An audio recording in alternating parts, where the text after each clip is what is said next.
Hi guys, welcome to the third video of business studies 11th class. अपन ने पिछली video में क्या पढ़ा था कि पहले ऑब्जेक्टिव्स ऑफ बिजनेस पढ़े थे कि बिजनेस के ऑब्जेक्टिव्स क्या होते हैं। तीन थे, इकोनॉमिक, फिर क्या था, सेकंड क्या था, सोशल, और थर्ड था ह्यूमन ऑब्जेक्टिव। ठीक है, उसके बाद अपन ने क्या पढ़ा था कि प्रॉफिट का रोल क्या होता है बिजनेस में, कि बिजनेसमैन प्रॉफिट अर्न क्यों करता है, सर्वाइवल के लिए, रेप्यूटेशन के लिए, और क्या था, survival, reputation, growth and expansion, ये पढ़ा था। उसके बाद अपन ने यहाँ पे पढ़ा था बिजनेस एक्टिविटीज के कितने टाइप होते हैं। तो फर्स्ट क्या था, इंडस्ट्री। इंडस्ट्री का काम क्या था, उसका काम था कि कुछ भी प्रोड्यूस करना, मतलब प्रोडक्शन का काम करना है ना, आपको प्रोडक्शन प्रोसेस करनी थी। इंडस्ट्रीज में सबसे पहले कौन सी थी, प्राइमरी इंडस्ट्रीज। उसमें दो थी, एक तो एक्सट्रैक्शन इंडस्ट्री, मतलब कुछ वो जमीन में से निकाल रही थी, तो एग्रीकल्चर, फिशिंग और वो माइनिंग, वो सब इसमें आ गया था। सेकंड क्या थी, वो क्या थी अपनी, जेनेरिक्स। यस, जेनेरिक्स मतलब उसमें क्या था कि आप किसी एनिमल या लिविंग बींग्स की प्रोडक्ट सेल करके कुछ अर्न कर रहे हो, तो वो क्या हो गया, जेनेरिक्स। उसमें जैसे क्या आ गया, डेयरी प्रोडक्ट्स आ गए थे सारे, फिर फिशिंग उसमें आ गई थी, फिर और क्या था, डेली प्रोडक्ट्स हो गई, फिशिंग, वो पोल्ट्री फार्म्स आ गए, वो सब इसमें आ गए थे। फिर सेकंड क्या है, सेकंड है वो सेकेंडरी इंडस्ट्रीज। सेकेंडरी इंडस्ट्रीज में क्या था, उसमें फर्स्ट टाइप क्या थी, मैन्युफैक्चरिंग इंडस्ट्रीज। वो क्या कर रही थी, गुड्स, रॉ मटेरियल खरीद रही थी बाजार से और उसको प्रोसेस करके फिर से फिनिश गुड्स बेच रही थी। ये काई का काम था, मैन्युफैक्चरिंग यूनिट का। ठीक है, फिर अपन ने क्या देखा, कंस्ट्रक्शन यूनिट, मतलब कंस्ट्रक्शन इंडस्ट्री। उसका क्या काम था, वो मतलब वहाँ ब्रिज बना रही थी, फिर घर बना रही थी, ऑफिस बना रही थी, ये सब कंस्ट्रक्शन का काम कहीं में आ रहा था, कंस्ट्रक्शन इंडस्ट्रीज में। ठीक है, अब जो टर्शियरी इंडस्ट्रीज क्या होती है, मतलब सर्विस इंडस्ट्री क्या होती है, जो इन दोनों को, प्राइमरी और सेकेंडरी इंडस्ट्रीज को हेल्प कर रही थी काई में, टू प्रोड्यूस गुड्स, मतलब गुड्स बनाने में हेल्प कर रही थी। वो क्या होते हैं, कंज्यूमर टर्शियरी इंडस्ट्री। अब क्या हुआ, गुड्स बन तो गए, है ना, प्रोड्यूसर ने बहुत सारे गुड्स बना लिए, तो अब उनको क्या करना है, उस गुड्स को कंज्यूमर तक पहुंचाना है ना। तो अब जो बन गए यहाँ पे, यहाँ से उस कंज्यूमर तक पहुंचाने का काम कौन करता है, कॉमर्स। कॉमर्स क्या करता है, वो हेल्प करता है प्रोड्यूसर को कि जो गुड्स उसने बनाए वो उसको अल्टीमेट कंज्यूमर, जो उसका एंड यूजर है, वहां तक पहुंचाते वो गुड्स। ठीक है, अब एंड यूजर या अल्टीमेट कंज्यूमर मतलब क्या होता है, जो उसको ग्रहण कर रहा है, जो उसको लास्ट में यूज कर रहा है। मतलब ये मार्कर अभी मैं यूज कर रहा हूँ, है ना, तो मैं इसका क्या हो गया, अल्टीमेट कंज्यूमर। ठीक है, पर अगर ये मार्कर मैं खरीदता हूँ बेचने के लिए, तो ये उसके लिए मैं अल्टीमेट कंज्यूमर नहीं हूँ उस केस में। ठीक है, अगर मैंने सेल के लिए यूज खरीदा है तो मैं अल्टीमेट कंज्यूमर नहीं हूँ। अगर मैंने यूज के लिए खरीदा है, क्या मैंने शक्कर खरीदी काई के लिए, खाना बनाने के लिए, तो मैं उसके लिए क्या हो गया, अल्टीमेट कंज्यूमर, है ना। तो अगर मैंने शक्कर खरीदी काई के लिए, मेरा बेकरी का बिजनेस है, मैं केक में डालता हूँ शक्कर, तो उसके लिए मैं अल्टीमेट वो नहीं हूँ, क्योंकि मैंने शक्कर काई के लिए खरीदी, कुछ सेल करने के लिए। ठीक है, तो उस केस में मैं क्या, अल्टीमेट कंज्यूमर नहीं हूँ, पर इसके लिए मैं यूज कर रहा हूँ इसको, तो इसके लिए ये क्या हो गया, अल्टीमेट कंज्यूमर। अब कॉमर्स के अपन डेफिनेशन पढ़ते हैं। Commerce means an activity which help directly और इनडायरेक्टली। डायरेक्टली इनडायरेक्टली मतलब डायरेक्टली हेल्प कर रहा है या कुछ other way around indirectly help कर रहा है in distribution of goods to ultimate consumer. वो क्या है, डिस्ट्रीब्यूशन करने में हेल्प कर रहा है गुड्स को कहाँ तक, अल्टीमेट कंज्यूमर तक। ठीक है, अब कॉमर्स की फंक्शनिंग क्या है, कॉमर्स का काम क्या है। ठीक है, अब कॉमर्स क्या करता है कि मान लो मैंने यहाँ पे प्रोड्यूस करा गुड्स, और वो जो कंज्यूमर है वो कहीं दूसरी जगह बैठा है, जो प्रोड्यूस कर रहा है वो कौन है, प्रोड्यूसर है। अब प्रोड्यूसर ने 1000 किलो शक्कर बने, अब 1000 किलो उसको अकेले को तो चाहिए नहीं, उसने अपने लिए नहीं बने, उसने किसके लिए बनेंगे, कंज्यूमर के लिए। ठीक है, तो उसका क्या है, कॉमर्स क्या करता है कि ये जो गुड्स बने ना, वो उसको कंज्यूमर तक पहुंचाने में हेल्प करता है। ठीक है, अब उसमें क्या, ये क्या है, बीच में कुछ वो आ रही है, ऑब्स्टेकल्स आ रहे, मतलब बाधाएं आ रही है ना, उसको प्रोड्यूसर को बाधाएं आ रही है वहां तक पहुंचने में, तो वो जो रहता है अपना कॉमर्स, वो इन ऑब्स्टेकल्स को पार करने में उसकी हेल्प करता है प्रोड्यूसर की। ठीक है, अब कितनी टाइप के ऑब्स्टेकल्स आ सकते हैं अपन पहले समझते हैं, ठीक है, फिर पढ़ेंगे। फर्स्ट क्या है, मान लो मैं प्रोड्यूसर हूँ, मैंने बनाया, मैंने 1000 किलो शुगर बनाई, अब पर मैंने अपने लिए नहीं बनाई है, मैंने बेचने के लिए बनाई है। ठीक है, तो मैंने बनाई है और खरीदने वाला कोई और है, मतलब जिसको चाहिए वो अलग है, जिसने बनाई है वो अलग है। तो कॉमर्स क्या करता है, इन दोनों को मिला देता है। तो ये इसको दे देता है वो चीज और इससे रुपए ले लेता है, ठीक है। फर्स्ट काम क्या करा कि इन दो जनों को मतलब प्यूपिल को उसने कनेक्ट करा कॉमर्स ने, ठीक है। कनेक्ट कैसे करा, प्रोड्यूसर क्या करेगा, उसको होलसेलर को बेचेगा, है ना, वो गुड्स होलसेलर को बेचेगा, होलसेलर रिटेलर, रिटेलर कंज्यूमर।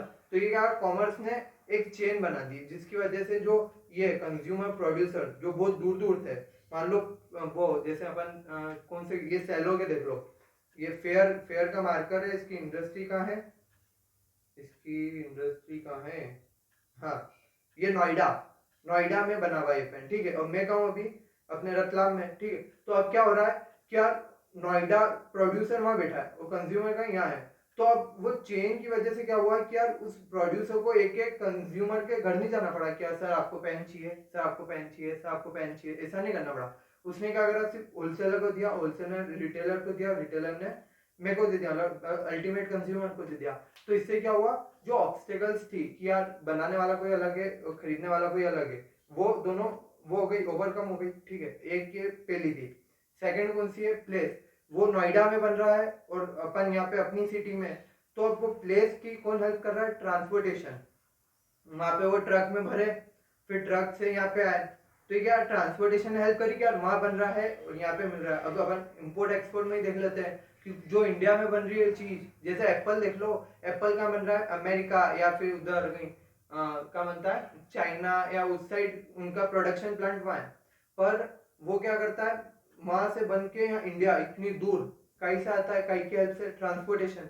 तो ट्रांसपोर्टेशन क्या हेल्प करता है कि जो प्लेस है मतलब वो बन अलग जगह रहा है और कंज्यूम अलग जगह हो रहा है, तो प्लेस के जो ऑब्स्टेकल्स है मतलब हिंड्रेंसेस ऑफ प्लेस है उसको ओवरकम करने में हेल्प कर रहा है, ठीक है। ये क्या हो गया सेकंड। अब अपन आते हैं थर्ड पे। थर्ड क्या, प्लेस हो गया। अब टाइम, मान लो कूलर है, कूलर जो कंपनी बना रही है वो ओवर द टाइम बनाती है, मतलब पूरे साल भर कूलर बनाती रहती है, पर क्या कंज्यूम होता है कूलर पूरे साल भर, नहीं। वो उसकी डिमांड कब आती है, जब गर्मी आने वाली है ना, जब गर्मी आएगी तभी कूलर की डिमांड बढ़ेगी। तो उसको क्या है, वो जो इंडस्ट्री वो ऐसा नहीं करती है कि जब डिमांड आएगी तभी अपन प्रोड्यूस करेंगे, वो क्या करते हैं प्रोड्यूस करके रख लेते हैं, है ना, वो प्रोड्यूस करके रख लेते हैं कि यार जब भी डिमांड आएगी अपन बेच देंगे। तो वो क्या, ये क्या हो गया, हिंड्रेंस ऑफ टाइम, कि जो टाइम गैप आ रहा है उसकी वजह से ऑब्स्टेकल है हमारे लिए, एक दिक्कत है। तो वो दिक्कत को हेल्प कैसे करा कॉमर्स ने, उसने बोला कि यार सर ये लो वेयर हाउस, बड़े बड़े वेयर हाउस है, आप बना बना के इसमें रख दो, अच्छे से प्रोटेक्टेड रहेंगे, उसमें कोई दिक्कत नहीं आएगी, और जब भी डिमांड आए वो वहां से आप वेयर हाउस से निकाल के उसको बेच देना कंज्यूमर को। ये क्या होगा, hindrance of time, hindrance of time solve करने में हेल्प हुई। फिर फोर्थ क्या है, हिंड्रेंस ऑफ एक्सचेंज, मतलब जो आप किसके बदले में चेंज कर रहे हो। मान लो मैंने आज यहाँ पे स्पाइसेस, मैं मिर्ची मसाले का बिजनेस है ना, मैं मिर्ची मसाले यहाँ बनाए मैंने, फिर मैं बेचता हूँ उसको अफ्रीका, अमेरिका, चाइना, फिर इधर ऑस्ट्रेलिया, हर जगह बेचता हूँ, ठीक है। अब क्या है, वहां से क्या वहां क्या चलते हैं, डॉलर, अमेरिका में डॉलर, फिर चाइना में येन, ऑस्ट्रेलिया में ऑस्ट्रेलियन डॉलर, अफ्रीका में अलग वो चलती है। तो क्या है, अब अलग अलग वो आ रहे हैं। यहाँ पे अगर मैं डॉलर यहाँ जाके दूं किराना स्टोर पे, सर ये लो $1 और मेरे को 60 मतलब 70 रुपए है, तो 70 रुपए का कोई कॉपी दे दो, तो वो यहाँ चलेंगे क्या, नहीं चलेंगे। तो अब उस चीज में कौन हेल्प करेगा, उस चीज में हेल्प करती है बैंकिंग। अब बैंकिंग, बैंकर क्या करता है कि वहां से डॉलर ले लेता है ना, वहां से अमेरिका से उसने डॉलर लिए और वो मेरे को रुपीज दे देता है और डॉलर को उसके पास रख लेता है। तो बैंकिंग भी अब यहाँ हेल्प कर रहा है मेरे को, उस चीज एक्सचेंज की जो डिफरेंस था, वो ऑब्स्टेकल था, उसमें ओवरकम करने में बैंकिंग हेल्प कर रहा है। अब एक्सचेंज के बाद आता है हिंड्रेंस ऑफ रिस्क। रिस्क मतलब अब जो बिजनेस है, आप इंडस्ट्री अच्छी बड़ी इंडस्ट्री रन कर रहे हो, अब वहां कभी गलती से आग लग गई, क्योंकि बहुत सारी मशीनें, कहीं भी शॉर्ट सर्किट हो गया या कुछ भी हो गया, कभी अर्थक्वेक आ गई, तो सब मशीन सब स्ट्रक्चर गिर जाएगा, बहुत नुकसान होगा। तो यार रिस्क है क्या, एकदम से 2 सेकंड का अर्थक्वेक आया और पूरा प्रॉपर्टी अपनी खत्म हो गई, तो ये रिस्क है ना। तो वो रिस्क को ओवरकम करने के लिए क्या बना, इंश्योरेंस। इंश्योरेंस क्या बोलता है, आप हमको थोड़ा सा अमाउंट दो प्रीमियम के नाम पे और हम आपको इतने बड़े फैक्ट्री का पूरा वो इंश्योरेंस करके देंगे कि यार कुछ भी आपका लॉस होगा तो हम ओवरकम करेंगे, किसके बदले, एक छोटे से प्रीमियम के बदले, ठीक है। फिर 6 क्या, नॉलेज, मतलब नॉलेज मतलब क्या है, क्या प्रोड्यूसर एक गुड बना रहा है, मतलब एप्पल आईफोन एक्स बना रहा है, ठीक है। अब वो कंज्यूमर को पता ही नहीं है कि यार वो चाइना में बैठ के आईफोन एक्स बना रहा है। अब इंडिया वालों को कैसे पता चलेगा, कंज्यूमर है जो इंडिया में, उसको कैसे पता चलेगा कि वो चाइना में बैठ के आईफोन एक्स बना रहा है एप्पल वाले। पर उसके लिए क्या कौन हेल्प करता है फिर, एडवर्टाइजमेंट। क्या वो एडवर्टाइजमेंट करके जो टीवी पे आता है, कभी अपने इंस्टाग्राम व्हाट्सअप, मतलब व्हाट्सअप पे तो कोई नहीं आता, इंस्टाग्राम है, ट्विटर है, और बहुत सारे जो वो है एडवर्टाइजिंग मीडियम है, सबके थ्रू वो करता है क्या, iPhone x iPhone x iPhone x. तो यार कंज्यूमर को इधर क्या पता चलता है कि हाँ अच्छा ये आईफोन एक्स ये भी बन रहा है बाजार में, ये भी ऐसा भी गुड्स होते हैं क्या ये। तो क्या कंज्यूमर को नॉलेज गेन करने में, और प्रोड्यूसर जो बना रहा है उसकी नॉलेज कंज्यूमर तक पहुंच जाए, उसके लिए कौन हेल्प कर रहा है, एडवर्टाइजमेंट। ठीक है। अब अपन ने क्या सिर्फ समझा है, अब अपन इस बार एक बार देख भी लेते क्या क्या है। अब ये क्या मैंने बनाया कि यार अगर ये ऑब्स्टेकल्स थे कि मैं यहाँ रहता हूँ और प्रोड्यूसर यहाँ पे, कंज्यूमर यहाँ पे, तो ये ऑब्स्टेकल था। तो क्या हुआ, रो रहे थे और वो दोनों की, कंज्यूमर को उसके गुड्स नहीं मिल रहे और इधर प्रोड्यूसर वो बेच नहीं पा रहा, तो दोनों रो रहे थे। पर फिर क्या हुआ, कॉमर्स आया, बोले यार शक्तिमान है ना, तो कॉमर्स मैन आया, उसने क्या बोला यार मैं सॉल्व आराम से कर सकता हूँ, तुम यहाँ हो तुम यहाँ हो, तो तुम एक होलसेलर या रिटेलर की चेन अडॉप्ट करो, वहां तक पहुंच जाएंगे गुड्स। ठीक है। तो ये क्या हुआ कि जो मतलब ऑब्स्टेकल्स आ रहे थे उसको सॉल्व करने में हेल्प करी किसने, कॉमर्स ने। ठीक है। फर्स्ट क्या है, help in removing the hindrance of. अब फंक्शंस अगर आपसे एग्जाम में पूछते हैं तो हेडिंग क्या आएगी, help in removing the hindrance of person, help in removing the hindrance of place. मैंने ये वर्ड एक कॉमन कर दिया है और इनके पीछे पीछे जो थे ये अलग कर दिए। ठीक है। फर्स्ट क्या है, पर्सन, मतलब helping in removing the hindrance of person. Person मतलब कि प्रोड्यूसर बना रहा है और कंज्यूमर अलग अलग, दोनों अलग अलग पर्सन, अब इनको मिलाने का काम कौन कर रहा है, कॉमर्स। वो कैसे कर रहा है, उसने क्या ट्रेड चेन बना दी है। क्या प्रोड्यूसर होलसेलर को देगा, होलसेलर कस्टमर को, एक रिटेलर को देगा, रिटेलर कस्टमर को देगा, तो ये क्या चेन बन गई। अब वो चेन है ना, उसकी वजह से अब प्रोड्यूसर को एक एक घर नहीं जाना पड़ रहा है कस्टमर को ढूंढने, वो होलसेलर को बेचेगा, होलसेलर बहुत सारे रिटेलर को बेचेगा, और कंज्यूमर डायरेक्टली इजीली जा सकता है रिटेलर के पास कुछ भी खरीदना हो। ठीक है। अब सेकंड क्या दिक्कत आई थी, प्लेस की। प्लेस के लिए कौन आया, ट्रांसपोर्टर आया, बोला कि मैं आपके जो प्रोड्यूस कर रहे हो वो गुड्स होलसेलर तक ले जाने का काम कौन करेगा, ट्रांसपोर्टर। तो होलसेलर से रिटेलर भी कौन करेगा, ट्रांसपोर्टर। और रिटेलर तो अपन डायरेक्ट भी जा सकते हैं, फिर रिटेलर भी कंज्यूमर तक जो चीज पहुंचानी हो वो ट्रांसपोर्ट के थ्रू पहुंचा सकता है। तो ये प्लेस की जो दिक्कत आ रही थी वो भी सॉल्व हो गई। फिर क्या टाइम, टाइम जो वेयर हाउस अपन ने बात करी थी, क्या कूलर मतलब साल भर बनते हैं पर कंज्यूम का एक एट अ पॉइंट होते हैं, तो वो आपको स्टोर करना पड़ता है कूलर को। क्या कूलर को स्टोर कर लो पूरे साल बना बना के, फिर जब उसकी डिमांड आएगी तब सेल कर दो। ठीक है। फिर एक्सचेंज, मतलब जो अपन ने अगर बाहर कोई एक्सपोर्ट करा है किसी को, या किसी को भी मतलब रुपए कलेक्ट करने अपने को, तो वो कौन हेल्प करता है उसमें, बैंकिंग।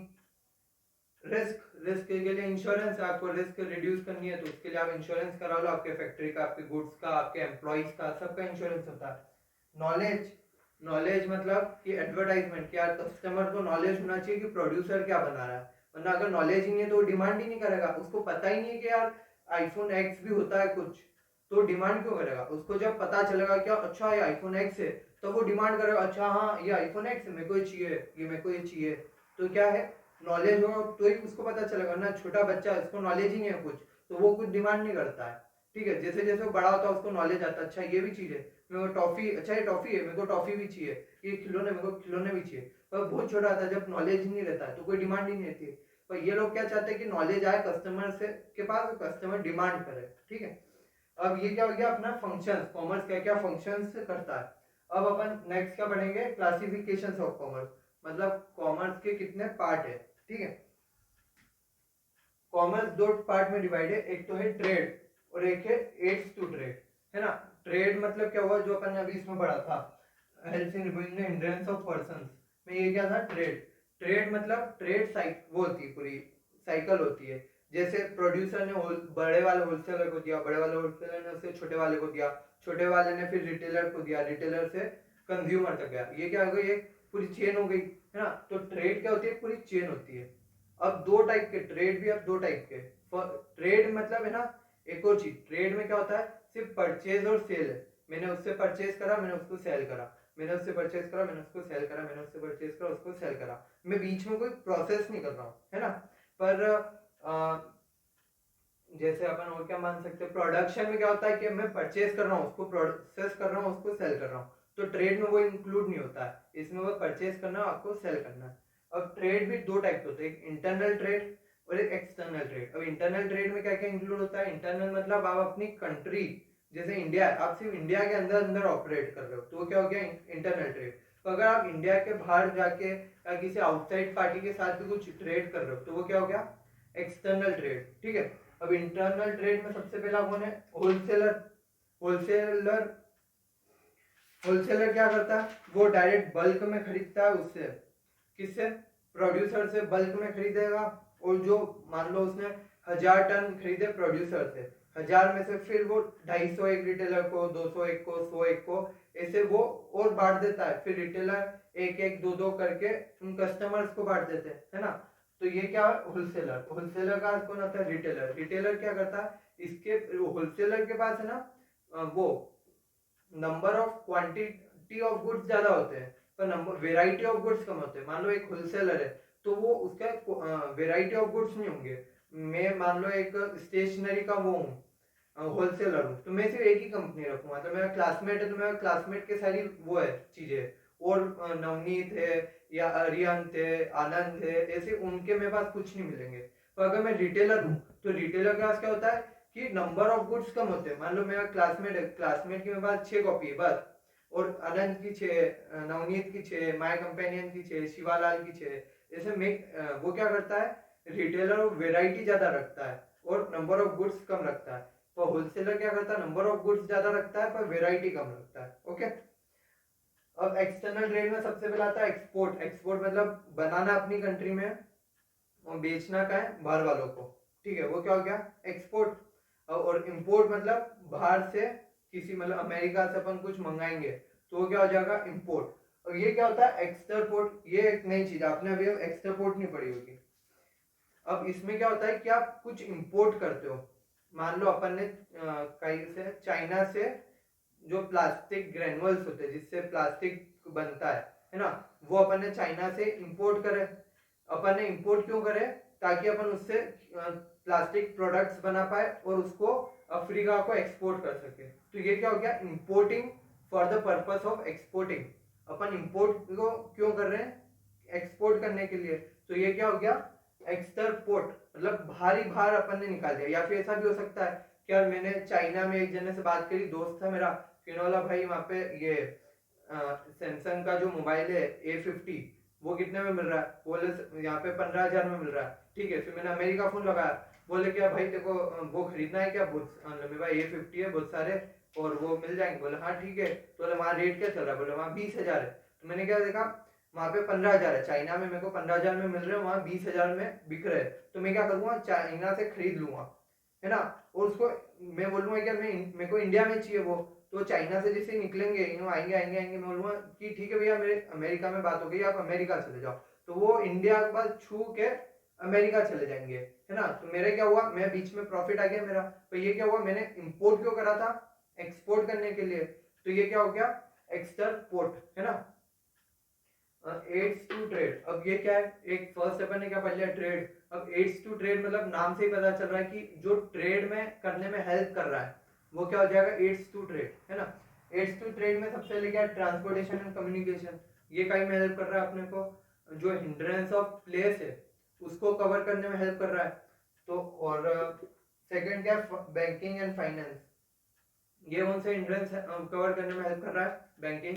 एक्सचेंज वाला हिंड्रेंस, हाँ, जो एक्सचेंज वाला हिंड्रेंस है वो की वजह से कवर हो रहा है? बैंकिंग एंड फाइनेंस से। फिर थर्ड इंश्योरेंस। ये हिंड्रेंस ऑफ रिस्क जो है उसको कौन कवर कर रहा है? Insurance. Warehousing, hindrance of place. And last वाला क्या है? एडवर्टाइजिंग। एडवर्टाइजिंग का ही हेल्प कर रहा है?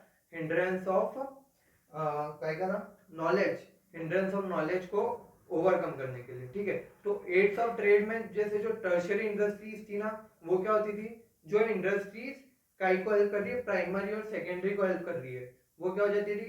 Tertiary industries. और इसमें क्या हो गया? डेफिनेशन क्या डाल दी कि एड्स टू ट्रेड मतलब जो ट्रेडिंग एक्टिविटी या जो भी एक्टिविटी ट्रेड को हेल्प कर रही है ना, ट्रेड करने में हेल्प कर रही है, वो क्या हो गई? Aids to trade. अब ये दोनों में सेम ही है, क्योंकि यार यही 5 चीजें मेन जो उनको भी हेल्प कर रही है और इनको भी हेल्प कर रही है, तो अपने को ऐसा कोई डिफरेंशिएशन नहीं आएगा, दोनों सेम ही है, बस नाम अलग अलग है। उधर क्या नाम दे दिया टर्शियरी इंडस्ट्रीज, क्यों? क्योंकि वो इंडस्ट्रीज को हेल्प कर रही है। और यहाँ है तो इन्होंने वाला ये ट्रेड को भी हेल्प कर रही है, तो इनको एक और नाम दे दिया एड्स टू ट्रेड। ठीक है, ये आज का अपन ने कॉमर्स का पूरा पढ़ा है, कॉमर्स पे ही था पूरा लेक्चर। अब नेक्स्ट लेक्चर जो कल रहेगा उस पर अपन पढ़ेंगे जो लास्ट टॉपिक है इस चैप्टर का, वो है रिस्क। रिस्क क्या होती है? अपन ने रिस्क रिस्क सुना, क्या रिस्क होती क्या है, कितने टाइप की होती है। अब नेक्स्ट लेक्चर में अपन वो पढ़ेंगे। ठीक है, थैंक यू।